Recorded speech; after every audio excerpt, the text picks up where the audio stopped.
Hello everyone, today we are looking at Star Wars Republic Commando. Oh my god, this is one of my favorite shooters, one of my favorite Star Wars games of all time. A lot of Star Wars games focus on the Jedi or on other kinds of, main characters in the story, but this one specifically focuses on the clones in the Clone Wars setting, and it's just really interesting with what they came up with here.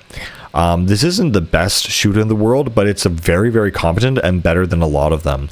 And the attitude and sort of the aesthetic and the style of this game is very interesting. The battle droids and super battle droids are actually very much more intimidating in this game. They're not just these clunky pieces of like comic relief or whatever.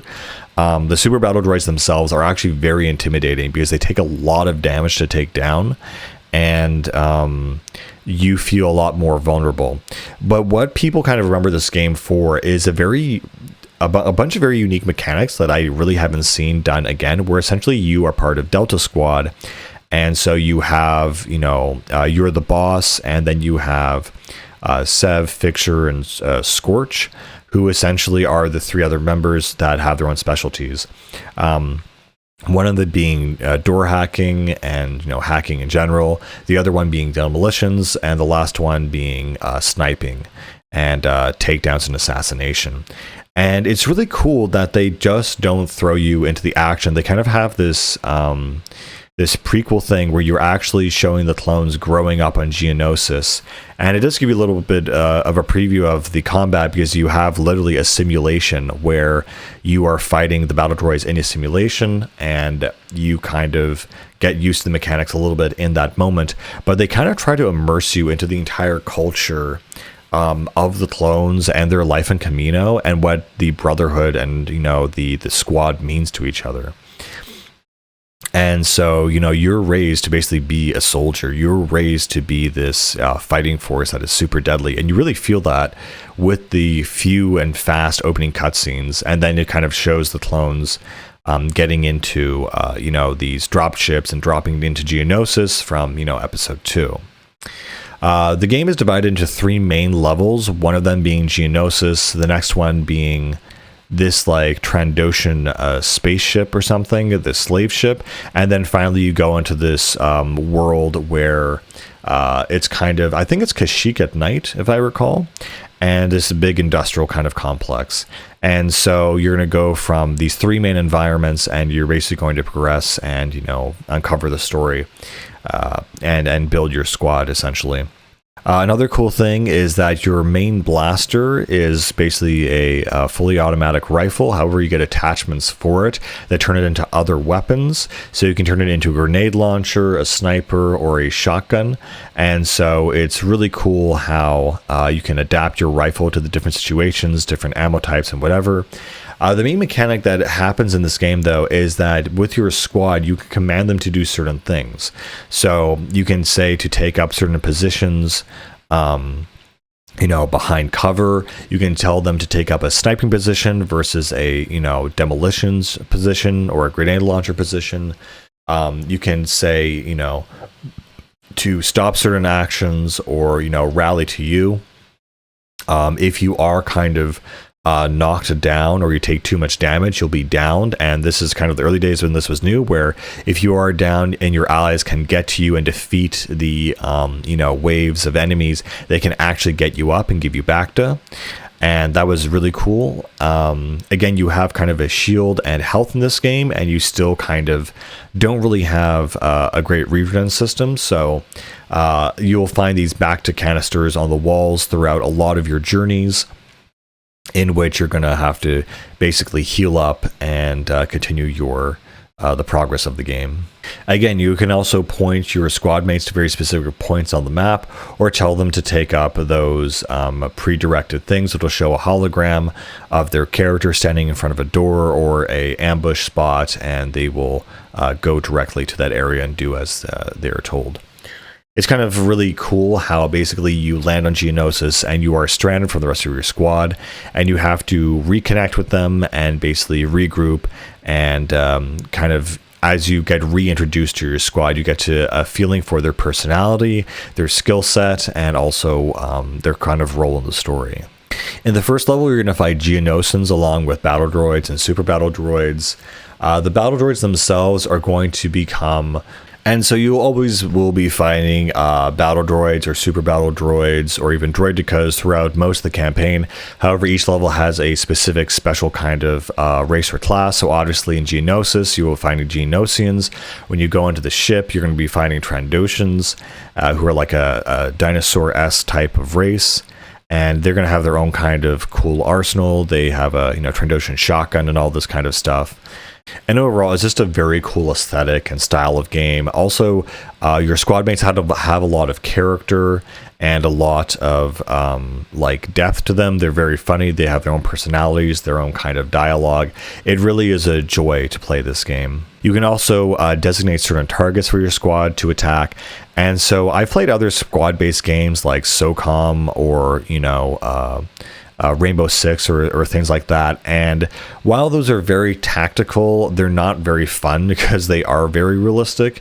They rely on you making, very planned out attacks around the enemy. And while there is still planning here, it's just a lot more fun because the actual shooting component is, there. It's a lot more fun, a lot more fantastic and fantasy styled. And so your squad feels more like a real team, and it's just in general a lot of fun. Of course, this game has grenades, obviously, and again, the super battle droids take a lot of hits to go down. Probably my favorite little gimmick in this game is that when you knife a battle droid or an organic being, this will be the spray of oil onto your screen. And it's this really cool technique where the way you melee is actually you have a built-in knife into your gauntlet and you stab the droid with it. And I just thought that was such a cool little thing that I've never seen before. It's definitely not from the movies. And I just really respect that they put something new and creative into this game.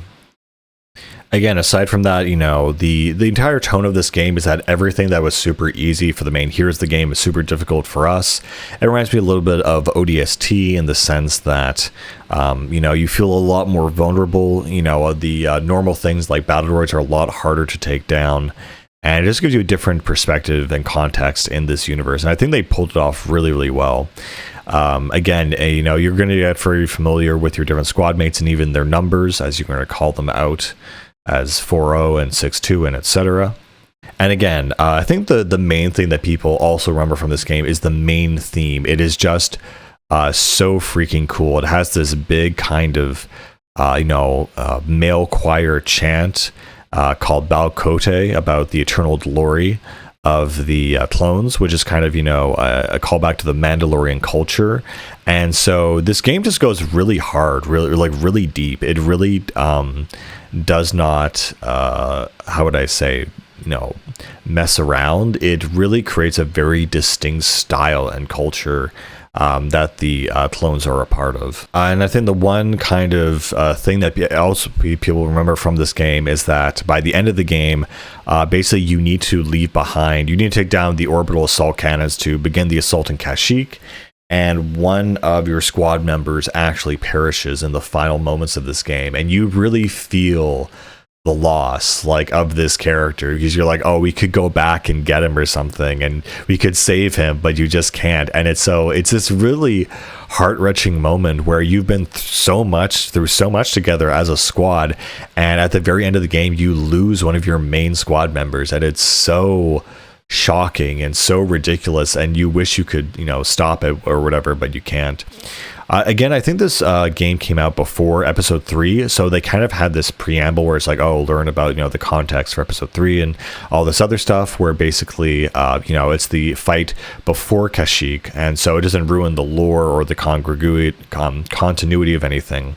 I should have mentioned before, you're not just a normal clone trooper, you're a clone commando, so you are a special sect of the clone army where you go in alone as this one squad. And this game is, I say, fairly influential. I think it inspired actually a whole series of books as well, as most Star Wars IP does, but it's kind of rare for a game to do that. And I think the book series was by Karen Travis, where it talks about the relationship between all the squad mates as a precursor to their roles in this game. Again, depending on your environment, your revise will clog up, and it'll have this little kind of cleaning thing. And it's just another nice little detail. And of course, you basically have to find out the plans for what the CIS are planning, and that's kind of the main drive of the story. This game also had a multiplayer component, and I do remember actually playing a little bit of it on Xbox Live, the original Xbox Live for the original Xbox. And it was very, very, very janky, very weird. Multiplayer in this game was very strange, and it's almost a lost memory now. I mean, I would say multiplayer on Republic Commando, I guess maybe the PC version might still have it, but it's very strange. Like, you had certain weapons in multiplayer that you couldn't get in the main campaign, like a bowcaster, I believe. And, there was this one space level where you're in 0G, and it just feels like you're walking on ice, and it almost feels like you're playing Tribes Ascend. But it's a very unique, interesting experience, I guess. But not something super amazing that I'd want to relive, but something that I was just curious enough that I was able to play at least. Anyway, this is probably one of my favorite Star Wars spin-off games. It has a lot of soul, a lot of heart, a lot of creativity. And something else I should mention is even the developer diaries around how they did the sound design, how they did the voice acting for the Jango Fett's actor, and how they did all this thing. This is the one game where the actual documentary and developer diaries were actually super, super interesting. Like this woman, the way she did some of the voices for the aliens is she had this pet dog that she put through like a sound compressor.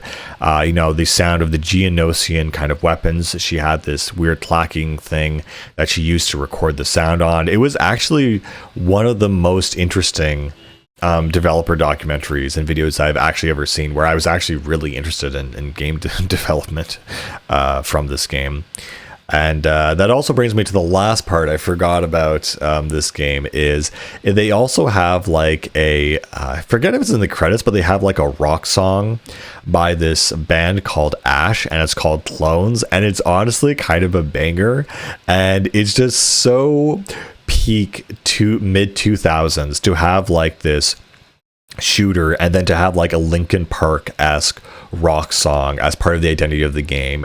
And it's like, it's just along with the fact that the main theme of the game also is this like deep, like Gregorian style military chant. Like the music, the aesthetic, the style of this game is just ridiculous, and I'm so sad and disappointed it does not have a sequel. But this is an absolute classic must-play Star Wars game. It is absolutely so good, so much fun, and just one of the classics. Anyway, guys, with all that being said, I'll see you later. Bye.